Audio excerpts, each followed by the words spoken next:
Everyone in the galaxy thinks we humans are strange, foolish, but truth be told, they think our biggest weakness is our heart. Meet Corporal Davis. Davis was no high-ranking officer. Burned skin mapped his jawline from a dropship crash on Mars. Dark, hollow craters sat under his eyes from a week of sleepless transport shifts. His hands always, well, they shook a little whenever he unpacked his standard-issue kit. He had just arrived at Outpost Delta, a lonely rock on the edge of unknown space. He thought he was there to dig trenches. He thought he was there to guard fuel depots. But when he opened his datapad, well, his first assignment was stamped in bright red ink. One night in the inner sanctum of the alien queen. The outpost commanders laughed when they handed him the clearance key. Their minds were small. They only saw a death sentence. To them, the queen was a monster, a giant, chitinous ruler who crushed anyone who entered her private chambers without royal blood. Davis walked down the long, obsidian corridor alone.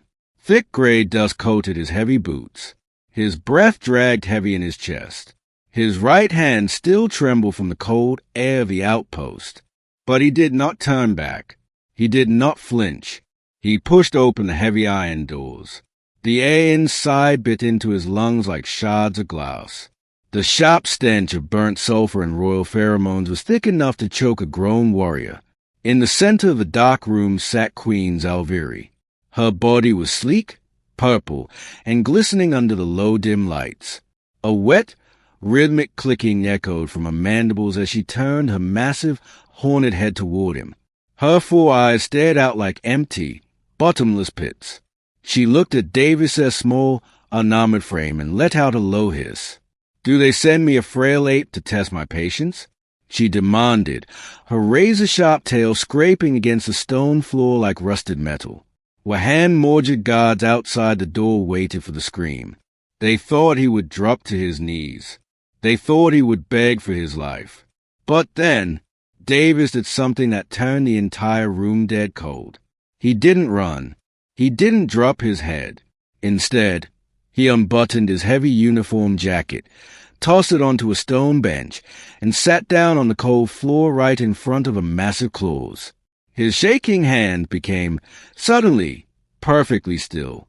He pulled a small, dented harmonica from his pocket, blew the dust out of it, and looked her straight in her 4 dark eyes. He didn't look at her like a monster. He looked at her like a tired leader.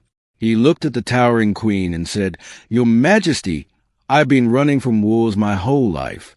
I've seen planets burn. If you're going to tear me apart, do it. But until then, I'm tired. You look tired, so I'm just going to play some music. Humans don't scare easily when they've already lost everything. We fight for the soul, even if we have to find it in a monster." He put the metal to his lips and played a slow, gritty human melody that echoed through the dark stone arches. Alien logic shattered right there on the floor. The queen's tail stopped thrashing. Her mandibles went completely still. For 3 centuries, everyone who entered her room had brought weapons, treaties, or fear. No one had ever just brought themselves.